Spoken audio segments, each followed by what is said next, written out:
Live everywhere. Daily Co's Radio on netrootsradio.com presents David Walton. Kagro in the Morning Show.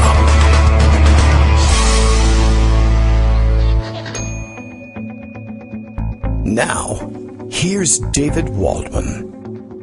Hey, good morning, everybody. It is Wednesday, October 16th, 19. Every once in a while, I forget exactly, where we are in time. I'm temporarily displaced. In the morning, good morning. Time for yet another show. It's a Wednesday. That means Greg Dworkin comes back to us. We hope that also means that there will be time for Joan McCarter to come through. But, crazy things being crazy and all, it is sometimes the case that she can't get away during the morning hours, but we're hopeful. It's been a while since we had her on the show. Daily Co's Radio is live now. We are helpfully reminded by Bill in Portland, Maine, who says, look, all Kagro X, me, David Waldman, all I'm asking is that he be allowed to broadcast, I be allowed to broadcast with due process, not this fly-by-night witch hunt in the house basement with no lawyers or transcripts or beverages. This is a Captain Kangaroo court. Yes, absolutely. And I need to speak to the electric company about their power bill as well. So call them up and get them on the phone here. We got to straighten this stuff out. This is a very odd thing. The number of people who somehow believe this Captain Kangaroo business. Yeah, the new favorite excuse from Republicans, I guess, talking points that didn't get faxed, or emailed to Democratic offices by accident this time have gone out. And the new complaint du jour that all Republicans, I guess, are meant to echo to give them something to say on television that makes them sound like they know what they're talking about is to say that the president is being denied due process in this impeachment inquiry. But, of course, I guess people who know what that actually means are rolling their eyes at it. I guess it probably works. The vast majority of the general public probably says, yeah, due process. I've heard that on television shows. You're supposed to get that. And I guess the complaint is linked with the idea that the depositions being held by the various investigating committees, which are closed to the public, are somehow a violation of due process, and they point to things like, well, the president has the right to face his accusers as we do under the Constitution. Not at this stage of the game, folks. Not whether it's impeachment or a criminal proceeding. No, grand jury. It doesn't take that. It's not that difficult.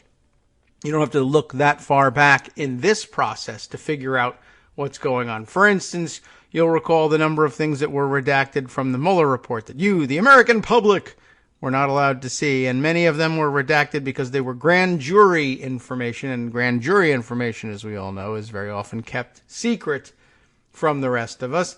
And, of course, those of you who have been following along with our civics lessons that we've been giving along the way during the impeachment process, you will know that the House has the role of impeaching, whereas it is the Senate that has the role of trying the case. The impeachment, therefore, is very often analogized to a grand jury proceeding. It is the House working as the grand jury, deciding whether or not to indict the president with impeachment articles, and then the Senate deciding whether or not to convict him in the trial stage of guilt in these impeachment articles, and then afterwards decide what penalties they will be imposing. So you don't even have to think that far back. It's only been a couple of months since you were denied access to information in the Mueller report because it was grand jury material, and they're now suing over whether or not the House can have access to that grand jury material for their own grand jury. And yet there they are on television, hoping you don't remember, and hoping that you do recall the phrase due process from television shows and say, yeah, there's something ought to be going on here. Of course, it's also very interesting that they're so interested in having the depositions be conducted in public. That'd be actually extraordinarily damaging, I think, in most cases for the administration. Trump would, he'd suffer horribly if he could suffer anything. But if most of these depositions were simply done in open session, the things that some of these people, some of these witnesses are spilling would be extraordinarily problematic, actually, for a lot of people in the administration, including the president. And I think the old adage about being careful what you wish for is probably a good idea. But, these guys probably just don't care about anything. They just need something to say on television. It doesn't really matter whether it makes any sense or not. So that's where we are with the investigations at the moment. Greg Dworkin is here to help us catch up on those issues, various others, the things we've missed over the past few days to be able to gasp about together. Good morning, Greg. How are you? Hi, and also the proper use of the term schmagegi. We're going to do that too. Is that in here today? Okay. Yeah, because the 3 schmagegis were sent over to Ukraine to fix things, and it turns out that's like a story. White House directed 3 amigos, but they meant schmagegis. They meant, to run Ukraine policy. A senior State Department official tells House investigators. Acting White House Chief of Staff Mick Mulvaney, put a check next to him because he's involved, yes, right, organized a meeting this spring in which officials were determined to take Ukraine policy out of the traditional channels. This is what they've been testifying, Fiona Hill, on Monday. Channels, important, yeah. So they're talking about Kurt Volker. They're talking about Waldheim. Gordon Sondland, and they're talking about Rick Perry. Oh, okay. Those 3, not the other. Okay. George Kent, the Deputy Assistant Secretary of State, according to this Washington Post story, told House investigators he was instructed to lay low, to focus on 5 other countries in his portfolio, and defer to Volker, Sondland, and Perry, who called themselves the 3 amigos. I call them the 3 schmagegis. Yeah. On matters related to Ukraine, Representative General Gerald Connolly told reporters on Tuesday. That was yesterday. Kent took that as a sign. Connolly added that having been critical of the plan, he was being pushed aside. And there's, of course, more discussion going on behind closed doors. We'll talk about 2 process things. Why is it behind closed doors, and what's the deal with an impeachment vote, a formal one?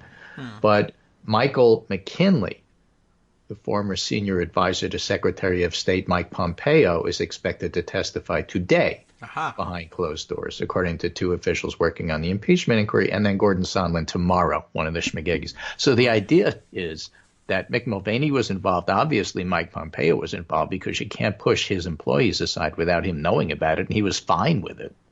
Okay. So they're all going to be involved in whatever comes out of this. Now, Adam Schiff separately said, look, part of the reason that we're doing this behind closed doors is that there's no grandstanding. These are depositions being done by staff. But at the same time, we don't want all of the witnesses to hear what the other witnesses are saying. Right. That's why, like in a real trial, I'm not a lawyer, but, I've been involved in being in the courtroom as an expert witness or as a victim or whatever. You stay outside, I told you that story once, until it's time for you to go in. Yes. And you don't sit and you hear everybody else. That could be true, yeah. So that's part of what's going on here. And they don't want them coordinating the stories because they know Trump's going to lie, and they don't want everybody singing from the same page because they got the talking points that were accidentally emailed to the Democrats. They don't want that. Yes. So that's part of the reason why they're doing that behind closed doors. When they get the whole thing together, then they'll probably call some very public witnesses. And, of course, the witness that everybody's wondering about is the professor from Felix Saquet, John Bolton, who will have his say, don't forget. And after 3 decades of being in administrative positions, that is to say, learning the bureaucracy, he knows when it's the most opportune time to speak. And the most opportune time to speak wasn't the day after he was sacked so that he could publish a book. The opportune time to speak is when Congress summons him. And, let's keep in mind here that Trump is trying to make sure nobody goes. I think we talked about this once. And yet, who's going? Well, we had Fiona Hill. Yeah. We had everybody from state. We have the Pompeo assistant, former senior advisor, Michael McKinley, who's testifying today. We have Sondland tomorrow. These are all Department of State people that Trump said can't go. And guess what? They're all going. Yeah. So when your threat falls apart, you really don't look so good. No. So therefore, he's losing on the idea of people can't testify because they are.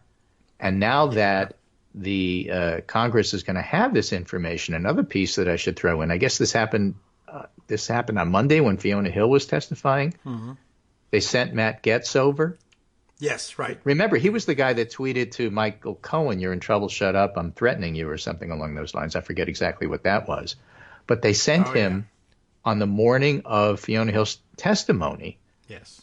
For two reasons, I presume. One was to be Trump's eyes and ears, because now he's complaining that he doesn't really know what's going on and they're not sending him transcripts, and how are they supposed to follow all of this if they're not notifying the White House? Mm-hmm. But the other reason, of course, is to try to intimidate everybody, which was a big fail. And once that happened, Getz started complaining, because Getz is on judiciary, but he's not on the committees that are actually doing the depositions, and therefore he was not allowed in the room. He got thrown out.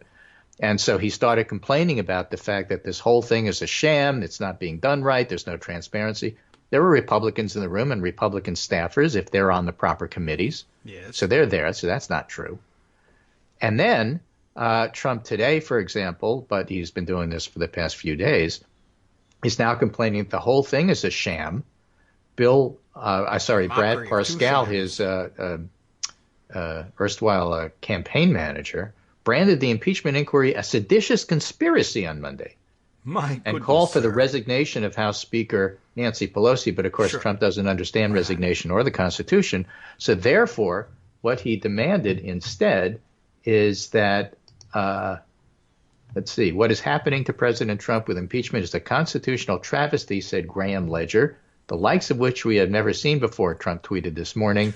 Trump's words, "It is Adam Schiff and Nancy Pelosi who should be impeached for fraud." Okay. Right? Old standby. Part of the deal here, of course, is that he doesn't apparently know anything about the Constitution. No. Because that's not how it works. No. Impeachment, no. You can't impeach Pelosi. And this is like one of these schoolyard, impeach, you be the one impeached. Yeah, right. I'm not it, you are. Of his discussion about constitutional issues here. Yeah. Well, it's it's pretty funny. I mean, that they continue to have the same problem. Oh, are we losing your signal here? We have the sort of sonar thing happening here. Are you still with us? Yeah, I think we might be having some connectivity issues. That's a sound that usually Skype produces when it's searching around for signal and not finding it. So, all right, well, let's see. If we are not connected, we might try dropping and then reconnecting so that we can get our full time with Greg. Let's see, one more time here. Greg? All right, we'll try sending him a little note and say maybe disconnect and try calling again. He may not know. He may be telling us all kinds of stories. Let's see. Well, I'll have to interrupt things to just say we've lost your tape again. There we go. Now we got it. Maybe he's heard it on the radio. We lost your audio. Call in again, but he's already gone and done that. So we'll await his recall. How would I rate the quality of this call? I would have to rate that as 0 stars, except you can't do that. So I guess 1. And then we'll send that just so you. Let's see. I could not hear any sound. Yeah, there we go. I heard some sound. I don't know. Anyway, we'll send that complaint off and wait for a better signal for Greg. Sometimes, I don't know. Internet can be hinky on both ends. It's a foul weather day. So hopefully we get reconnected real soon and we can continue to discuss these things. Yeah, by the way, with the president's call for impeachment of the Speaker of the House and basically every other member of Congress that he doesn't like, there was a time early on in the Republic when we were uncertain whether or not members of Congress could be impeached. It wasn't entirely clear, and they actually did give that a shot at some point. It was the decision of, I can't remember which, whether it was the House deciding that they didn't have the power to impeach or the Senate perhaps deciding they didn't have the power to try such an impeachment, but sounds like it might have started in the House.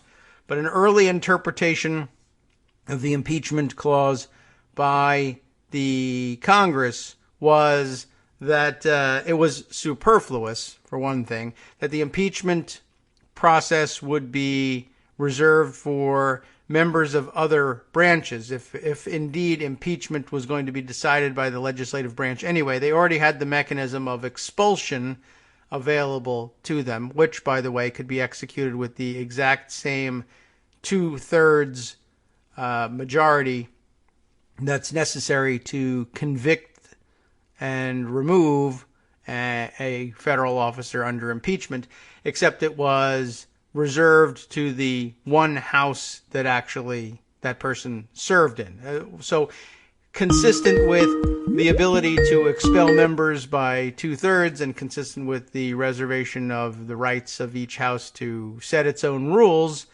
it rendered impeachment moot for members of Congress. That's why we don't impeach members of Congress. We expel them instead. All right, Greg, are we back? We are. Okay, excellent. So carried the bridge here. Okay. Yeah, so there's that part. But then there's, of course, why doesn't the House just go ahead and vote right now? Good question. To do formal impeachment proceedings? The answer is I don't want to. The answer is they don't want to, but why does Trump want them? Actually, it's Kevin McCarthy and Trump who wants a vote as soon as possible. And the answer is fairly simple. Republicans get to go to all of the hearings, even if Matt Gaetz isn't one of them, and they get to hear all the evidence, and the evidence is piling up. So the faster they have a vote, the less defections they're going to have.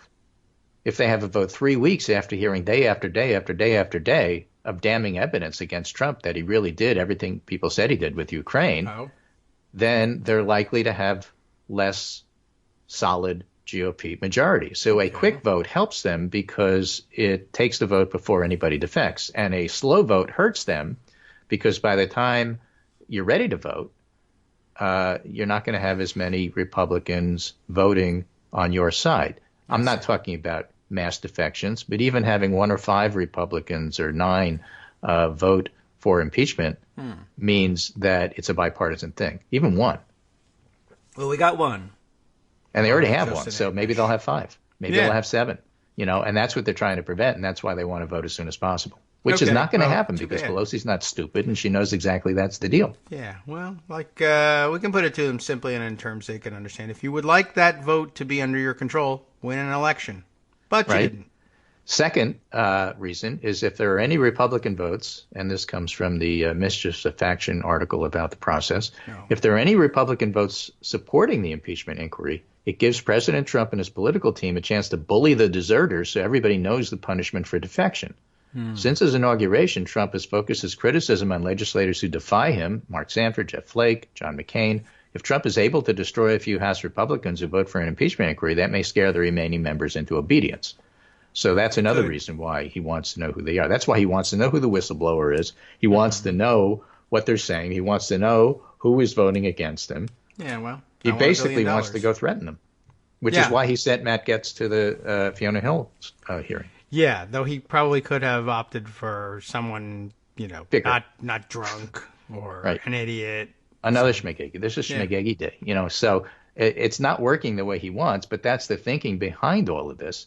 Pelosi, on the other hand, met with the Democrats yesterday. They caucused last night and said, okay, no, we're not doing that. Okay. We are not having a vote right now. Obviously, that's what you want. It's not what we want. We don't have to. You don't understand the Constitution. And in fact, their response to all of that, the Democrats, is a good one, which is basically, look, you guys don't have the facts behind you. You don't want to talk about the facts. All you want to do is talk about process. The American people don't care about process.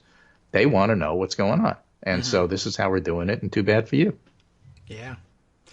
The Gaetz decision, I thought, was an interesting. I mean, I guess they just needed some flunky to go over there. Why didn't the president show up and demand to be let in? Well, that just would have been for show. Gaetz has 2 functions there. One is to intimidate, which I don't know if that actually works. But then again, the Republicans, so who knows? And the other is to actually be the eyes and ears, as if there aren't enough loyalists already on the group who is doing this. But they're afraid there's going to be, too many Richard Burrs and not enough Jason Chafitzes. What? Okay. They're Burr was afraid kinda that they're not helpful, going to have actually, for them. partisans who are simply going I see. to, or Jim Jordans. They're not going to, stand up and yell and scream and That's all they got. talk about everything we learned today isn't true, and besides, everything we learned also exonerated him, even though they didn't say anything. I mean, Yes. they need people to go out there and spout nonsense, and they don't have enough of them in these committees, I suppose. Well, you don't need to be there to spout nonsense. You can just stand outside and do it. And that's That's what gets it. Yeah. So, it doesn't work very well, but going inside doesn't help much either. And they have plenty of loyalists. And I don't know who we thought Gates was, but he's an idiot and poorly regarded. And there's really no reason in the world why anybody would be intimidated by him. Right. I mean, it's just really, really bizarre. But then again, don't forget, they're down to like almost nothing. Yeah, I guess so. And maybe they thought somebody other than Jim Jordan would be helpful or something. Something like that. He's always here. We need another guy. But anyway, I think that was the that was the important domestic story that I think needed to be brought up to date. Yeah, we'll do the debates. I suppose they happen. Okay, they happen. But the international story, of course, is what's going on in Kurdistan and Syria and Turkey. And basically, what's happened there is that to the consternation of just about everybody except Vladimir Putin, Trump deserted the Kurds. Everybody hates us now in the area as if they didn't already. And we look weak. We look feckless.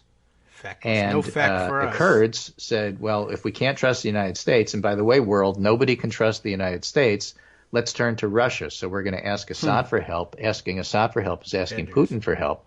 So now you have a Russia-Turkey confrontation brewing in the Middle East, and this is Trump's answer. He pulled out 100 special forces in order to cause a Mideast war. Go figure. He what?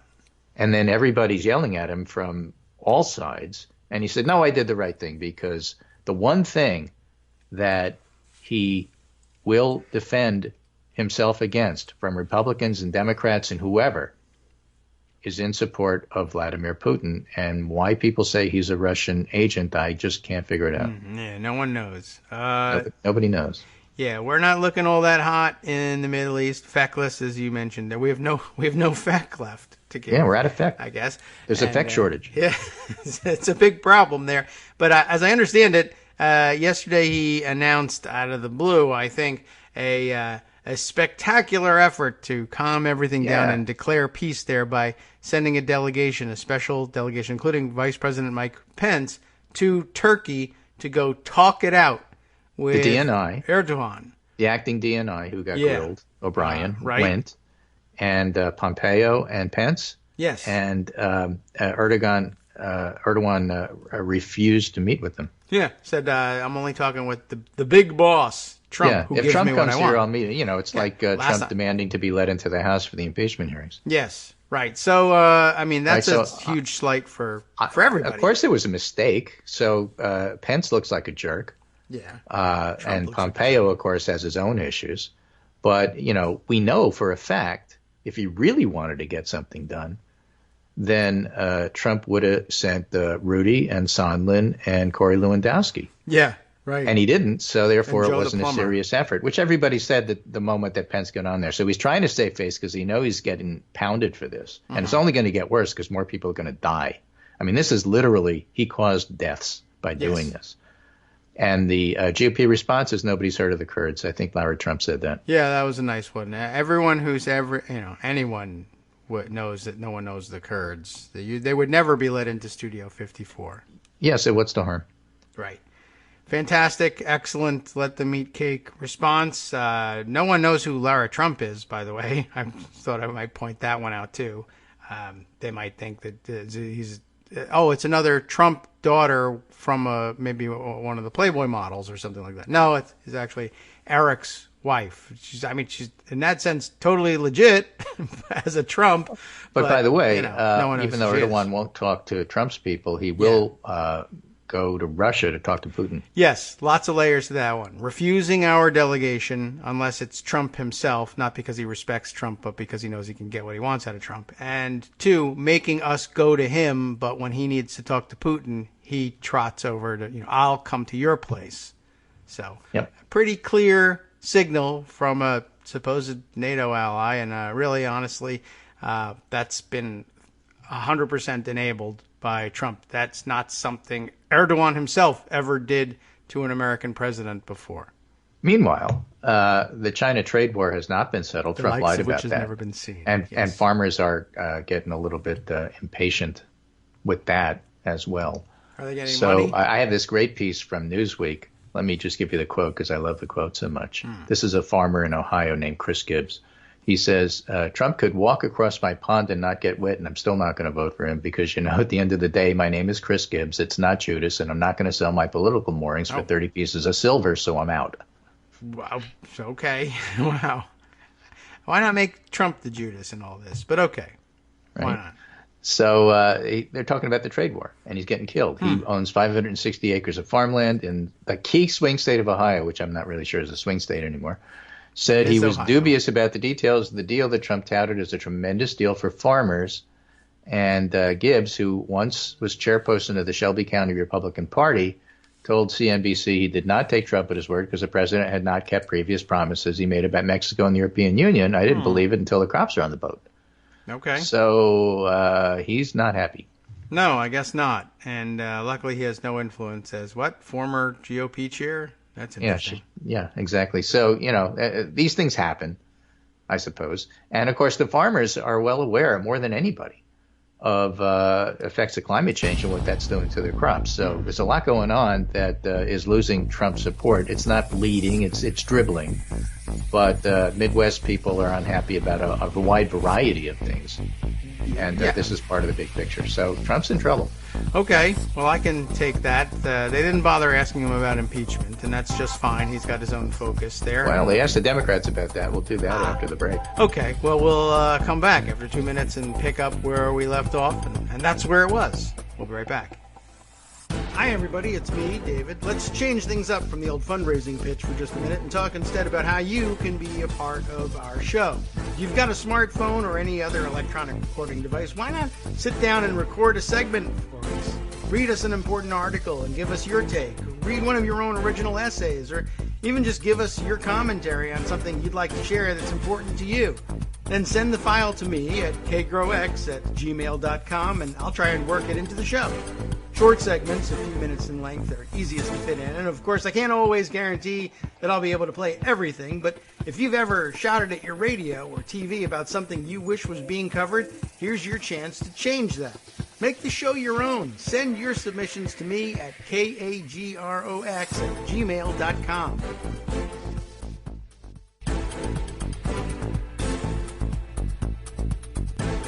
Welcome back now to the Kagro in the Morning Show here on Netroots Radio. All right, I think we have a good roadmap going forward. But now that we've talked more, I forgot where we left off. What was it that we were going to do? Oh, yes, talking to no, I can't remember. We were going to talk about debates, or were we talking to Democrats about? We had just finished with the farmer in the Dell who was upset.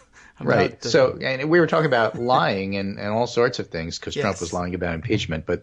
I was just struck by this particular headline for a couple of reasons by Glenn Kessler, the fact checker over at the Washington Post.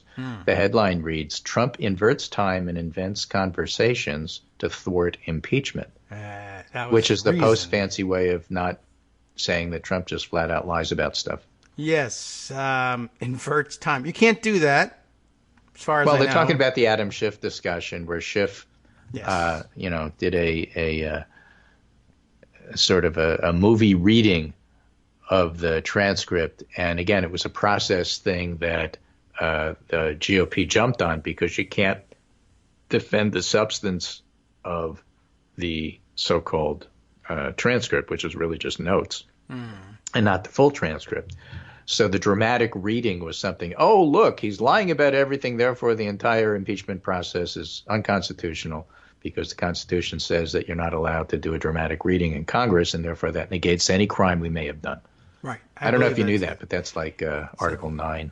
Yes, it's a very fancy part that they only use in special occasions. Yeah, exactly, that they just invented. So anyway, so the fact checkers always have a good time with Trump, Daniel Dale in particular, but Kessler just points out that Trump was completely making up his description of what happened with that Schiff conversation, and over time embellished it, changed the timeline, changed what he said and basically just said, see, the whole thing proves that Adam Schiff actually is a partisan. I don't know if you know this, but he's a Democrat, and therefore he should be impeached. Right. It seems like it holds together pretty well. Yeah. Anyway, so we were talking about the fact that Trump just makes stuff up, and then it turns out other people in his administration also make stuff up. This is from the Daily Beast. Trump trade advisor Peter Navarro admits to quoting character he invented in his books. The guy's name is Ron Vara. A rich military veteran and Harvard-trained economist who studied utilities regulation. Marine Todd, in other words. Right. Ron Vara, of course, is an anagram for Navarro, and he made it up, and is basically his John Barron. Yeah.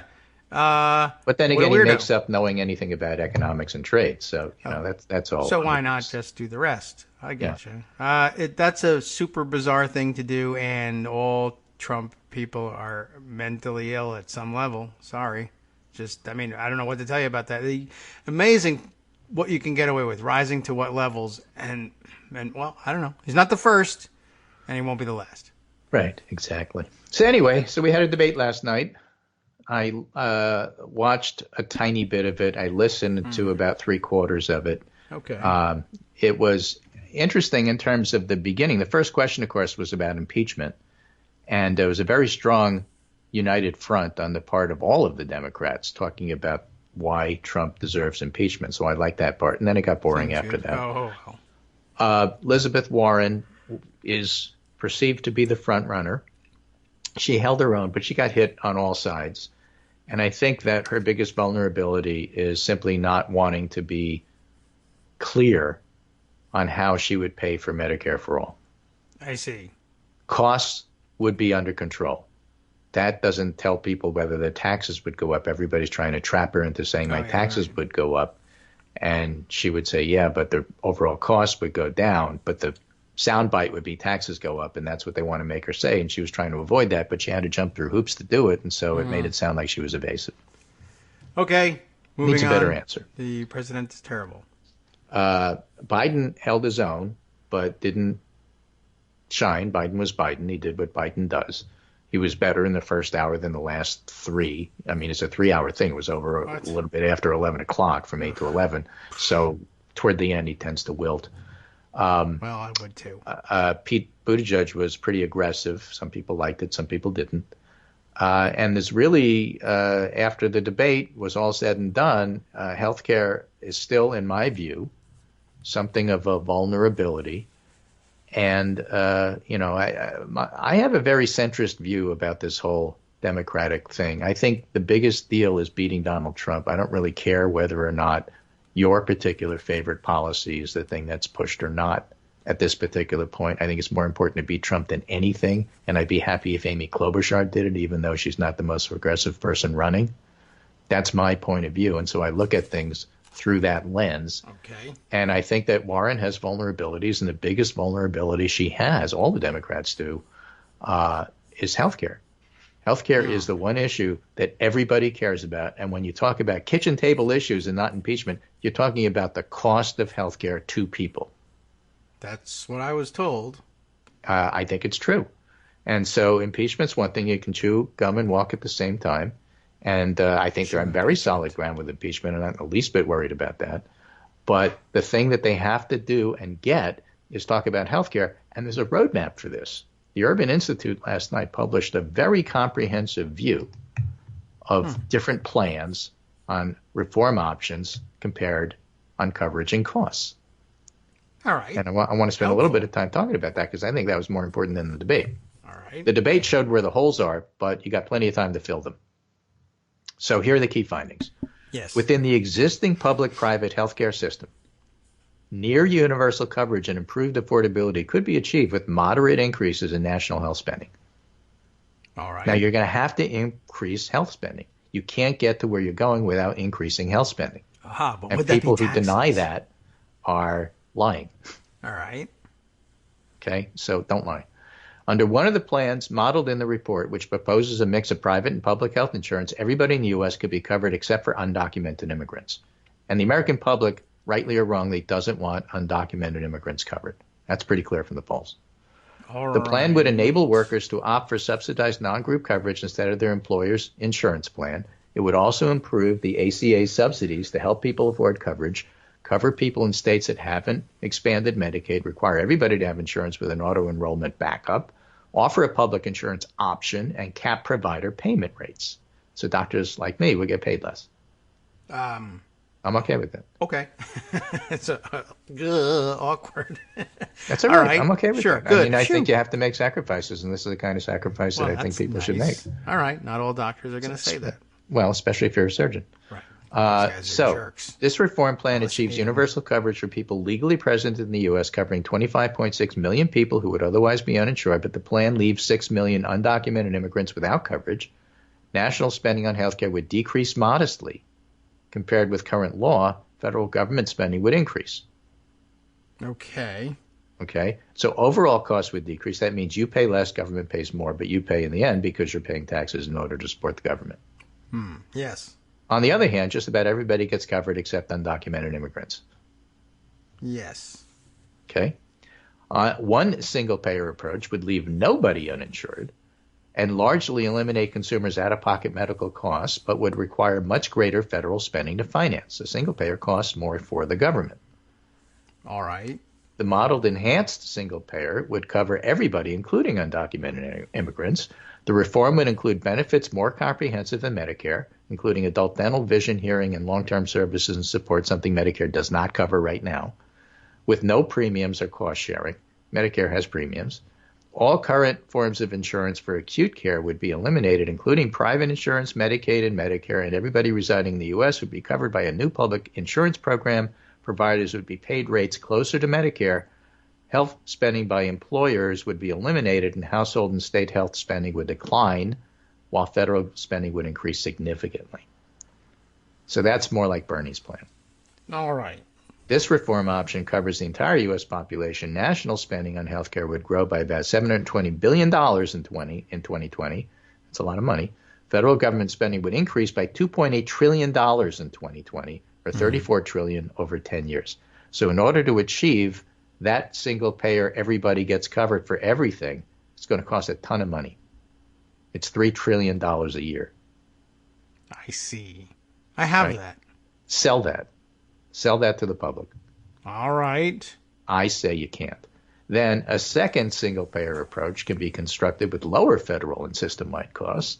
In addition to the enhanced single-payer plan above, researchers examined a single-payer light plan, similar to the enhanced version, but includes cost-sharing for out-of-pocket expenses based on income, adds fewer new covered benefits, only covers legally residing U.S. residents. Single-payer light lowers total national health spending, decreasing health spending by households, employers, and state governments, and increases federal government spending by less than the enhanced single-payer reform. How much less? Well, it achieves universal coverage for people legally present in the U.S., covering 26 million people who are uninsured, but the plan leaves all 10.8 million undocumented immigrants without coverage due to the elimination of private insurance.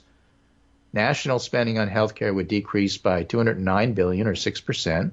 Federal government spending would increase by $1.5 trillion in 2020, so it's half the cost of the other one.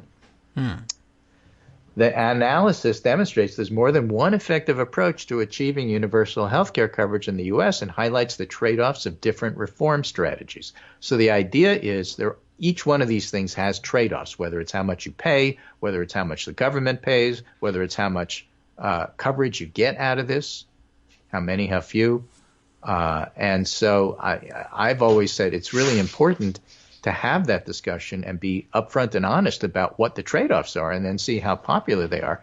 But just saying I'm for Medicare for all with the slightly different plans, the robust one or the single-payer light, be clear about how much that's going to cost, because you have to, because that's what people care about. It's not that it's a Republican talking point. It's a public talking point. The public wants to know how much it's going to cost them. And at the same time, you could build on the Affordable Care Act, and you could get almost there, and it would cost everybody a lot less, but it wouldn't eliminate private insurance, and it wouldn't eliminate co-pays and deductibles and the parts that you pay for. You could do it with having workers opt for subsidized non-group coverage, that is, You could also have a public option instead of their employer's insurance plan. And that's more like the Biden one. So I'm reading this like, okay, here's Sanders, Warren, and Biden, even though none of them have been totally specific about it. And here they are, and read it, and then you decide which one you think, on the one hand, you would like to see, and on the other hand, which one you think the public would like to accept. Okay. And I think that's a good roadmap for all of the candidates, so they have a better footing on what they're talking about here. Because sounding evasive about your plan on national TV when everybody's attacking you for it isn't a good look. No. Well, it's unfortunate, and that's kind of how it goes, and everybody. Well, but that's that, the vetting part. When people say, "I don't want a coronation, I want these candidates vetted," that's what they're talking about. Okay. And yeah, it's messy, but it's important. I guess so. Well, it happened, and it keeps happening. It keeps happening because there's still a lot of work to be done here. The public is not sold on Medicare for all. It's going to turn out that when you tell them about costs, it turns out to be a lot less popular. Now, that's a fact. That doesn't mean that you can't sell them on the rest of it, that you get more for it. But people are a lot more concerned right now about what it's going to cost them than they are about whether or not coverage is expanded. Mm-hmm. That's just a fact. It's a political fact. And so if you're going to play hardball politics, you have to look at the numbers and say, okay, well, if only they would feel the way I do about this, I could just get them. Well, that's not how it works. This is how they feel, and so you better address that. All right. Well, I guess the message has been transmitted. We'll see what happens. With everything. And my advice to everybody is follow the Kaiser Health polls to really get an idea of what the public's thinking about this one singular issue, which is the kitchen table bread and butter issue that everybody's talking about when they use those terms, but don't simply want to say we're talking about healthcare here. Yes. Has anybody been proposing that we have just one large kitchen table for everyone? That sounds like communism to me. It does, but think of the money you'll save on furniture. Yeah, I suppose. Right. Well, yeah. table. Well, so I'm reminded of the Shakers when you say that. Oh, yeah. Right. Well, they were around? A wonderful 19th century sect who made brilliant furniture.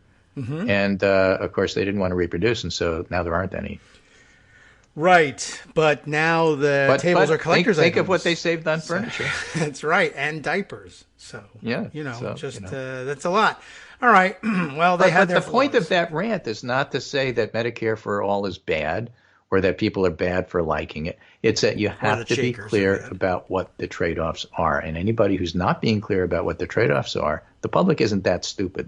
This is something they know because they pay for health care. Mm-hmm. They don't know the full cost because a lot of it is subsidized. A lot of it is through their insurer. But they know what their deductibles are. And they know whether they have insurance or not.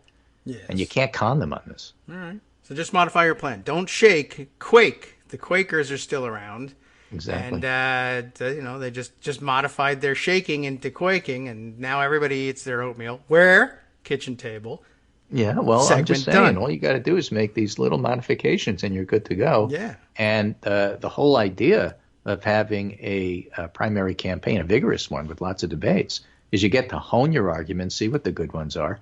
Sure. And again, in the end, I'm still convinced that even though the Republican Party has gone totally radical and rogue, that from the Democratic side, the winner, whoever it is still going to wind up stealing the best plans from everybody else. Certainly hope so, because they're good, and you should use them. And that's kind of the way it goes. As a matter of fact, it's due process in a sense. All right. Well, I guess if you don't like, by the way, if you can't eventually answer the questions about the healthcare plan, you could just say that's secret and it's because due process, and you're not supposed to be persecuting me for this. See if that works. I suppose. What do you mean? You're telling me that you don't understand my health claim? You should be impeached. Right. You, the voter. Let's impeach you. It says it right there in the Constitution. Let's impeach you. Impeachment store called. Yeah, all right. Yeah. Well, anything could work at this stage. It doesn't typically work for Democrats, though. This is an interesting piece by Walter Shapiro, a veteran columnist. Yes. Who is writing just before the debate. Okay. In the New Republican, says, the Democrats don't have a frontrunner. With less than 4 months before the Iowa caucuses, none of the leading contenders have been able to overcome the obstacles in their paths. Okay, right. sure. Most of them could probably defeat Time a is ranting, one. raving Donald Trump in November 2020. That's my bottom line, so I'm good with that. Okay. But winning the nomination and standing with arms raised in triumph on the stage of the Milwaukee Convention seems a stretch for all of them from Joe Biden on down. That is to say, if everybody's at a 30% chance of winning, it's hard to know who's actually ahead. It always feels that way. He says, smart people in the Democratic Party, whose judgment I normally respect, are convinced that Senator Joe Biden will win the nomination after clinching the African-American vote in South Carolina and sweeping the following Super Tuesday primaries. All right. Could happen. That was the path they point out, followed by two other establishment favorites, Gore, who never lost the primary, and Clinton, who always had a lead over Senator Bernie Sanders in 2016. But for a former two-term vice president, Biden has a surprisingly weak array of institutional backing. And he doesn't have a lot of money either. Everybody else has more money than him. He's got like $9 million in the bank, and everybody else has 25, 30, according to the leading candidates anyway. According to a tabulation by the website 538, Biden boasts the support of just 5 senators and 3 governors. And it's interesting because Warren is another one who has a lot of support in the polls. The people like her, but the establishment figures not so much. So whether there's going to be a dichotomy between who endorses and who votes remains to be seen. It's always an interesting question, endorsements, although, I think increasingly we find, or am I phrasing this wrong? They're less influential than they used to be. And also you have 25 senators running. It's difficult to divvy up the Senate with endorsements now early when it really will just hurt the senators doing the endorsing more than anything else. In the political science Uber textbook, The Party Decides, really the things that matter are endorsements and, of course, the polls. And the thing that matters the least is the money. And so the fact that Biden trails on the money side doesn't really matter, but the fact that he trails on the endorsement side may make a bit of a difference. And, of course, in the polls, he's doing fine. Yeah, all right. So, so he still has strength. A Republican strategist who was no friend of the Trump White House told me he was surprised Biden had failed to assert himself when Ukraine hit the headlines. As a professional, I would have assumed Biden would be shouting from the rooftops, I'm the Democrat that Trump is afraid of. Of course he is. You know he's lying. Yeah. He's afraid of me because I'll beat him like a drum. Everybody knows that. I mean, that's gotten out there. It's a nice, quick one-liner that doesn't mean that Biden, therefore, will win. But he's doing that. It's just that, he's not doing it as viciously and as and meanly as the Republicans are, so they're not used to it. That's odd. All right. Anyway, but of course he's got Hunter Biden. And then we had that Hunter Biden interview. Yeah. I didn't see that, but I heard about it, as usual, with everything. It was fine. It wasn't that bad. He said, basically, it's certainly I benefited from having a last name Biden, and maybe I've made some bad choices about taking like a board position in Ukraine or Uzbekistan or wherever it was. I don't know. I can't even remember. But, I'm not going to do that anymore. It's bad. All right. But it wasn't illegal, and there was nothing wrong with it. My father had nothing to do with it, except for his name, which you can't run away from. Yeah. And so who starts screaming about nepotism? Donald Trump Jr. And you're thinking, dude, sit this one out. You're not really in a position to be doing this. Oh, my gosh. Yeah, the roster, the cast of characters that they've put together to denounce nepotism is maybe the worst one you could possibly Rona have. Romney? You mean that one? Right. Yeah. His next up is... maybe Meghan McCain. Maybe Prince Harry as well. This whole... The whole thing was kind of stupid. So in the end, it's a one-day story and it's gone, and that's the end of it. And so I don't think Hunter did him any favors. I don't think he did him any harm. I think it's just over, and then they can move on. Yeah, I mean, I guess it well, no one cares about the Trump talking point. Up until the other day, the Trump talking point is, where's Hunter Biden? He's hiding from the public. Oh, he's doing a major interview on network television. That's gone. Just as then nobody really cares about the process argument. It's just what you use when you have nothing else. Yeah, right. Anyway. Shapiro goes on to make the case that so that's Biden. He's got his strengths, but he's surprisingly weak for somebody who's the ex-vice president. Okay. And then he has some not great things to say about Warren. He thinks that her appeal is rooted more in her life story than left-wing proposals to restructure the economy. Now, the idea of left-wing proposals to restructure the economy always bothers me. I think is generally not true except for Bernie. But when it comes to health care, I see. Yes.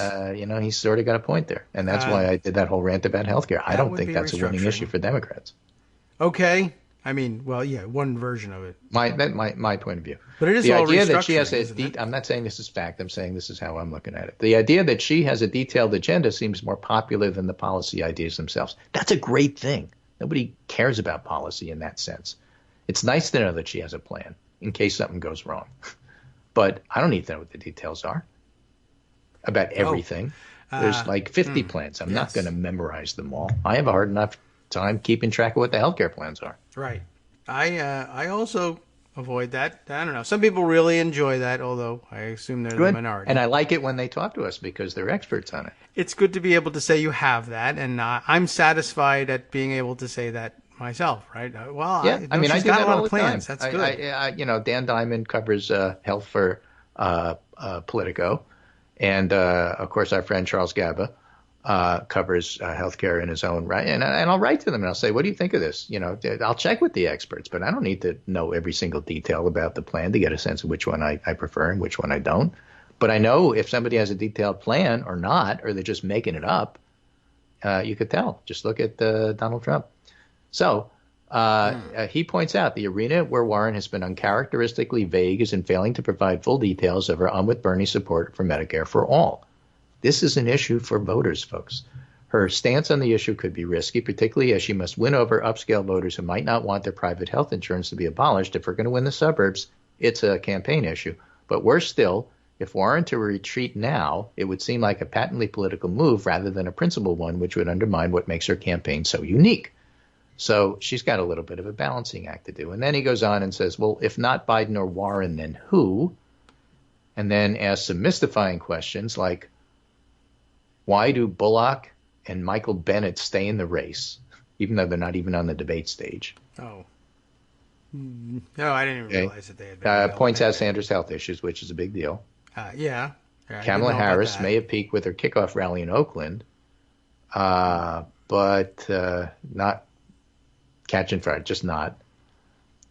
She has time to surmount her problems. She finds a message and a rationale for the campaign, but she may be suffering from "We Are the Future of America, California" arrogance, combined with a belated realization of the old-fashioned pre-television need for personal campaigning in Iowa and New Hampshire. Mm-hmm. That is to say, candidates who are not perceived as the front runner really have to do well in Iowa and New Hampshire. Candidates who are perceived as the front runner have the luxury of waiting for South Carolina and Super Tuesday. And his point is maybe she doesn't. Now, Pete Buttigieg needs to extend his base beyond college-educated white voters. And Amy Klobuchar in particular are the waiting for Godot contenders with Cory Booker. Klobuchar actually had a pretty good debate. And by the spring of 2020, as the Democrats choose a nominee, it will seem so clear, so obvious, so inevitable. But despite the premature certainty of those rushing to anoint Biden or Warren, I still see a cloudy future that should chasten handicappers everywhere. So he's one of these guys that's been around forever who will say, remember Howard Dean. And I will say back to him, remember Ed Muskie. And just because you're the front runner now doesn't mean you will be the front runner in January. That's which is important because it's time to go to work. That's right. The neighbor is about 10 minutes late today, as a matter of fact. I don't know if they know that. You should let them know. All right. So anyway, yes. So that's the story, and I think it's a pretty good summary of where things are. And it's not like his capsule summary of each of the candidates is right on. I was arguing with her about Warren. I think that her populist appeal goes way beyond her personal story. But the point is that it doesn't feel like anybody's locked it up at this particular point in time. If you're a Harris fan, that's good news. Yes, I would say that. If you're a Buttigieg fan, that's good news. Sure. If you're, well, I mean, it's not good. If you're a Beto fan, good luck. That fan. Right, yeah. Okay, everybody has a chance. We're all going to have participation trophies, I suppose.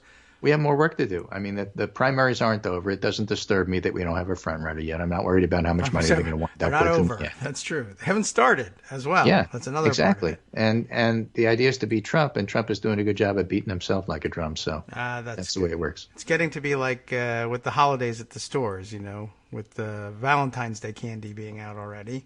Right. So this was a rather curmudgeonly rant today, but that's just how I put things in perspective. And I can't emphasize enough the Democrats who are running, if they want to win in November of 2020, really, really, really, really, really have to clean up what they're doing with health care. Okay, well, that's I would have thought everybody would have been planning on that already anyway. So, Yeah, well, I'm not seeing it. they're very tired. They are. I don't know what to tell you. Right, I guess, I don't know, maybe it's, maybe they haven't done it, maybe they're afraid of peaking too early, maybe they don't want to tip their hand, and Well, that's the during thing. They don't want to put season. out detailed plans because they know it'll be attacked. Right, so. I get that, but, Okay. well, as get a long better as you get explanation. that. Okay, I mean, that's a good explanation. What if they just told you that? Look, that's the reality of it. I'm not putting out the plan because it'll just be attacked. I'm very, very savvy. Okay, well, you know who said something like that? I don't know. Hunter Biden. Oh. So look, I know these Did it things work? look bad. I'm not a bad guy. I didn't do anything illegal, and neither did my father. He did nothing on my behalf other than give me his last name, which I used. Yeah. Well.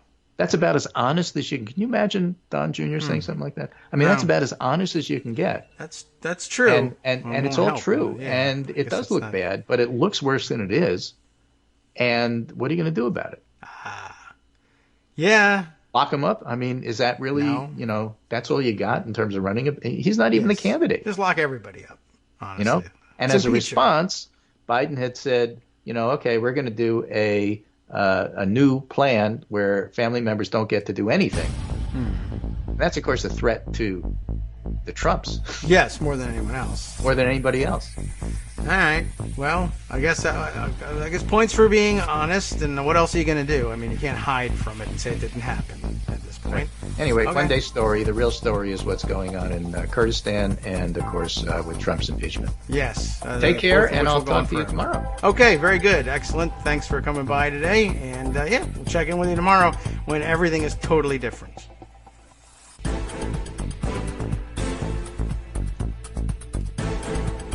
Welcome back now to the Kagro in the Morning Show here on Netroots Radio. We'll shift gears a little bit here, and this is a story I think has to be brought up in terms of, I don't know where it falls on the spectrum of impact on anything ever in the entire world, but it seems somehow important and illustrative of what a jerk we have as President of the United States, allegedly. Daily Beast has this story. And I see, let's see, Mighty OCD has pointed to this one as an important story as well. Josh Marshall widely retweeted this morning for his notice of this one too. This is bizarre, and just more of Donald Trump is an insensitive clod. We knew that. And trapped in a reality TV mindset. And what happens if you smash the two of those things together in the middle of a situation requiring diplomacy in the literal sense and tact in every sense? Who's the author of this? Barbie Lazzanado is the writer for this piece of the Daily Beast.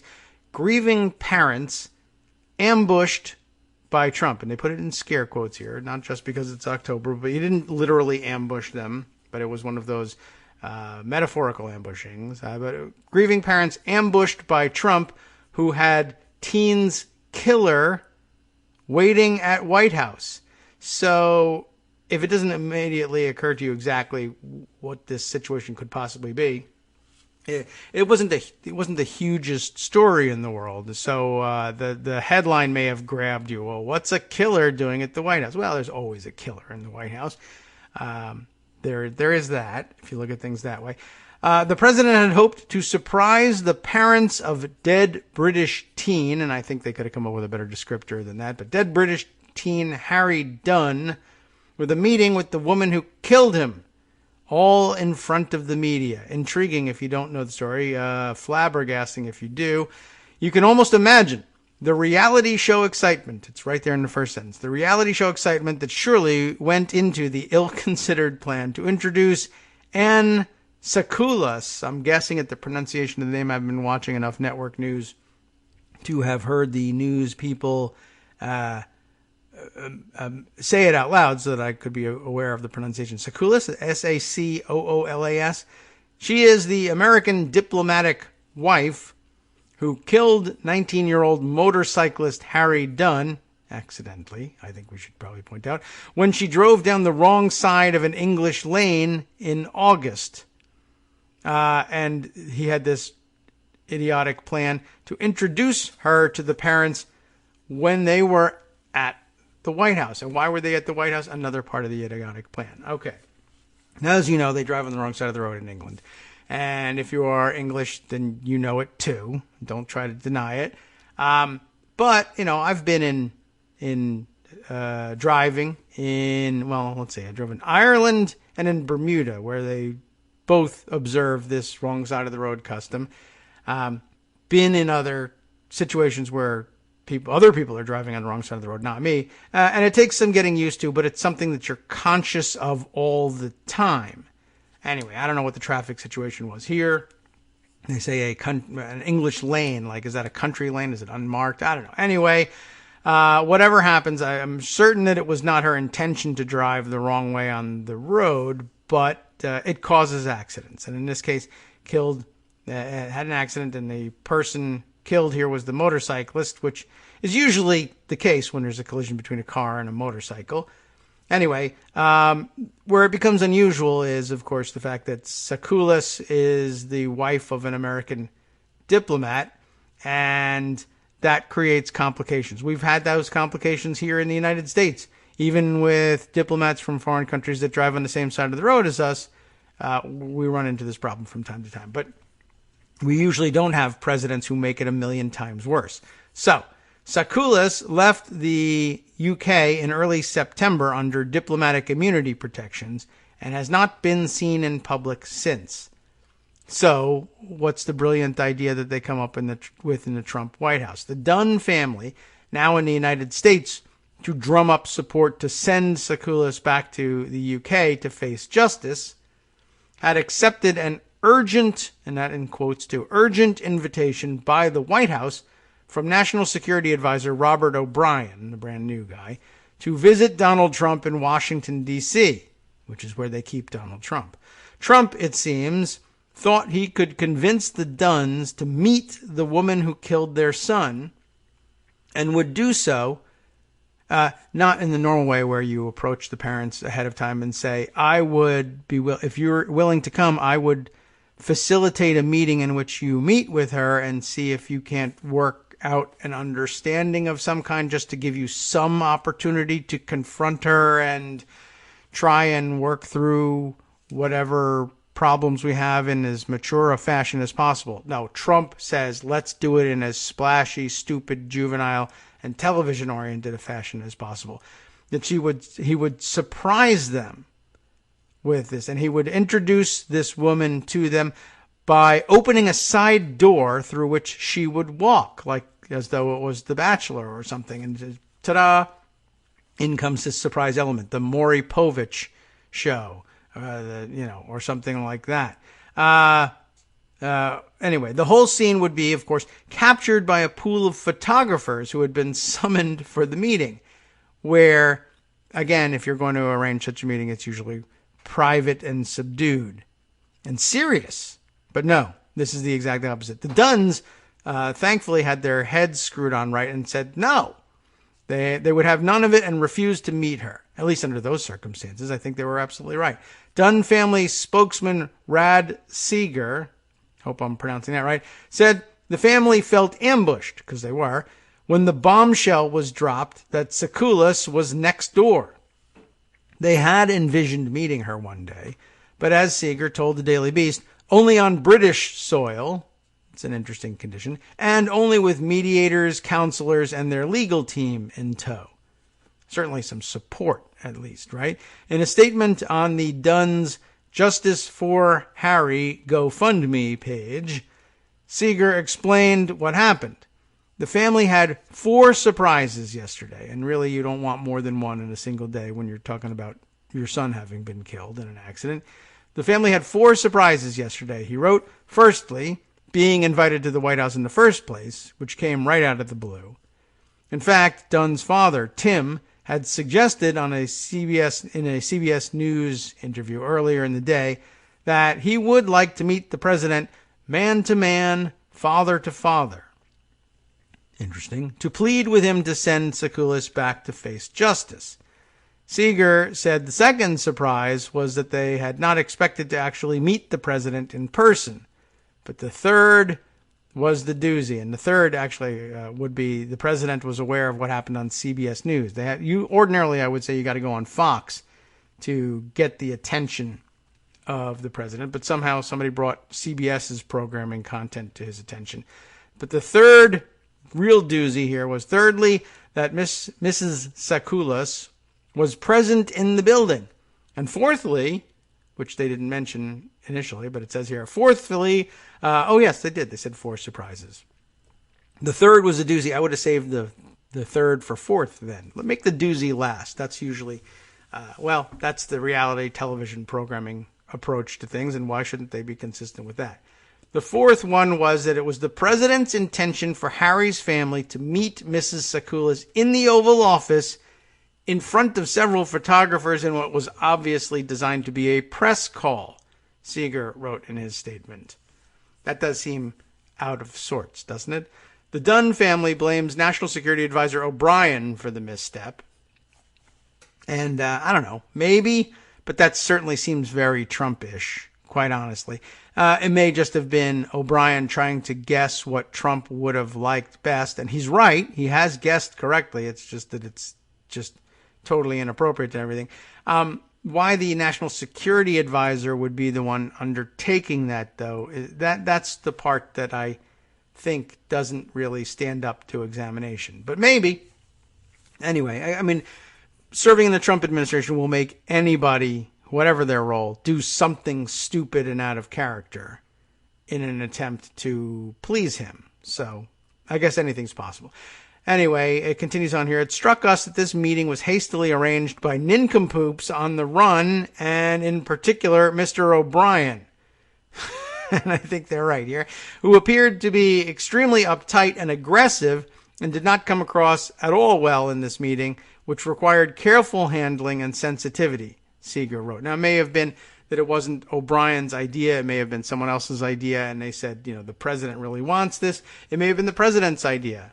And the president may have told O'Brien, I want you to execute it as though it's your idea, but it's really my idea. And that would account, or that could account for O'Brien's appearance of being extremely uptight and aggressive. He was out of his element and didn't really want to be doing this thing, thought it was a terrible idea, but felt that he had been ordered to do so by the president and then screwed it up. That could be the case. All right. So where were we here? The family, it says, remain open to the possibility of meeting Mrs. Tsakoulis one day in the future, but in a neutral and appropriately controlled environment. In other words, not in a reality TV setting.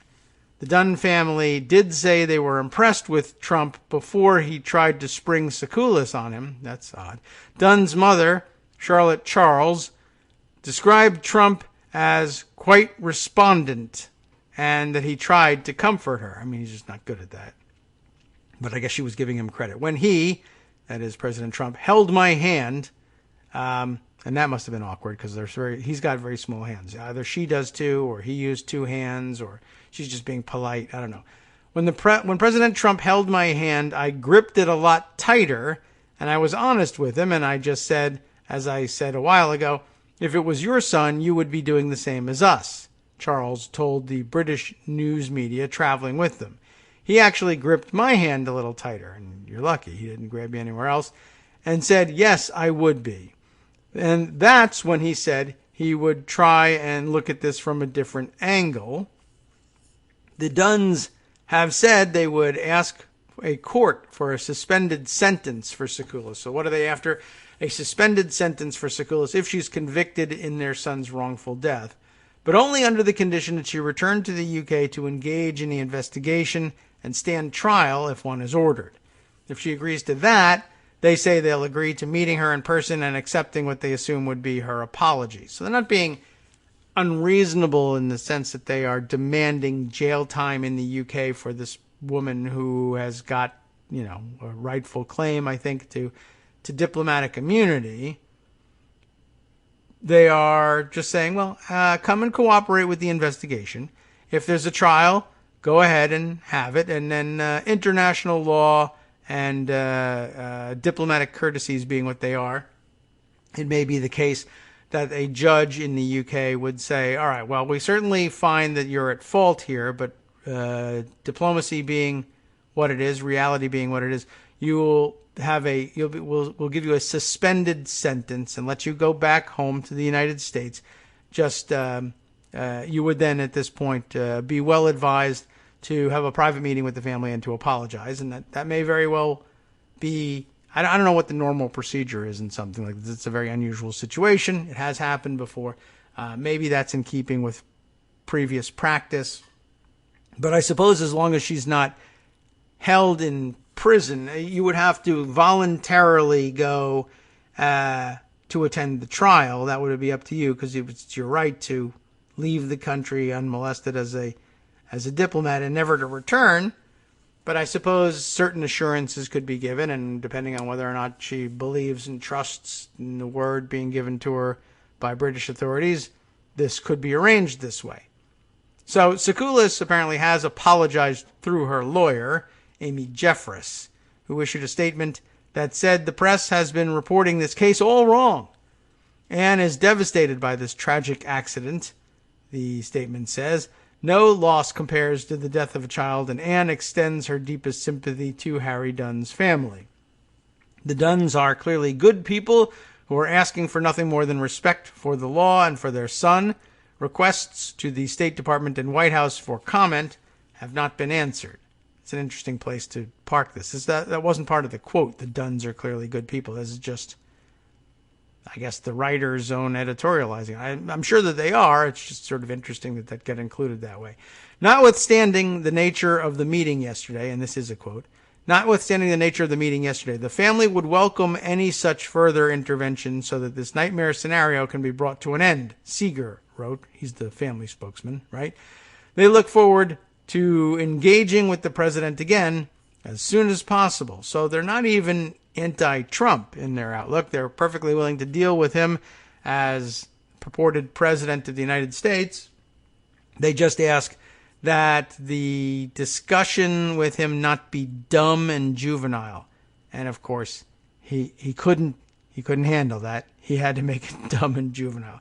I'm a little bit curious as to who planned that, but I think that it's probably pretty clear that it's Trump's doing, or at least anybody else who might have had a hand in arranging this probably did so with the idea in mind that it would be something Trump would really respond to, that he would really like, because it's dopey and reality television-like. So I really can't, what can I tell you? I just couldn't believe that was happening.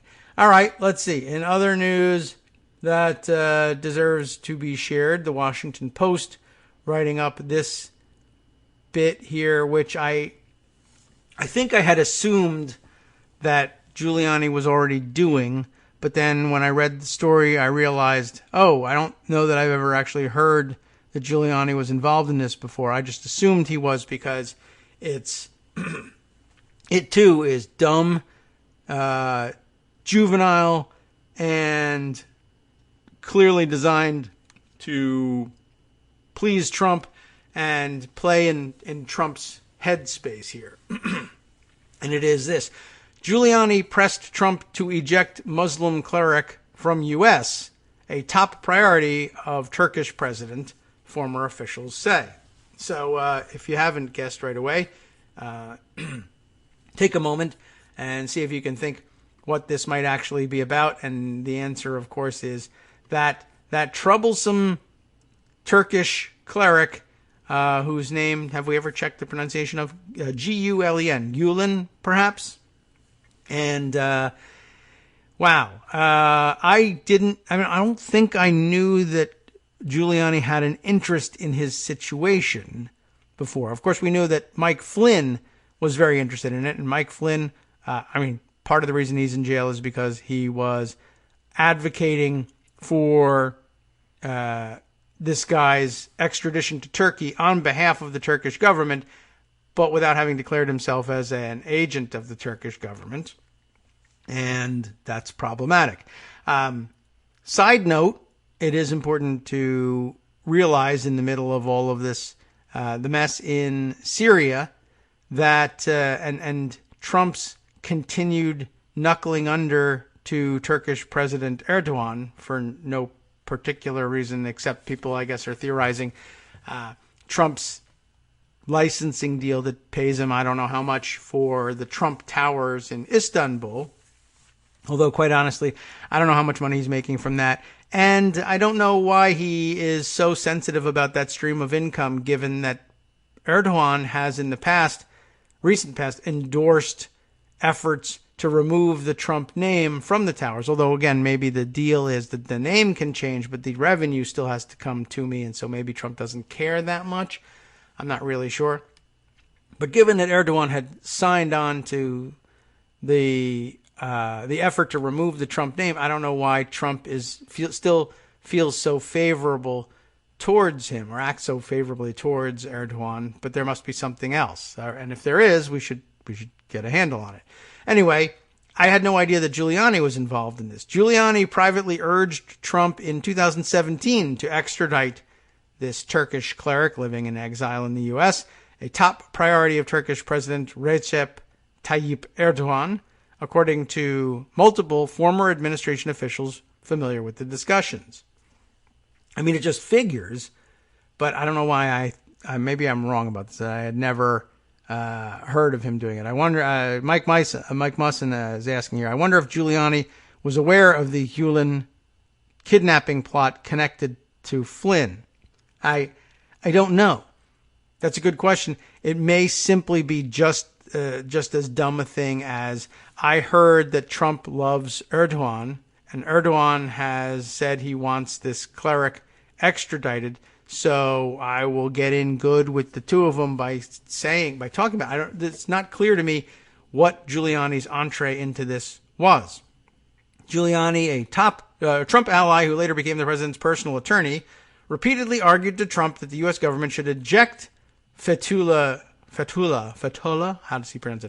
Gulen from the country, according to former officials who spoke on condition of anonymity to describe private conversations. But he just keeps doing it over and over again.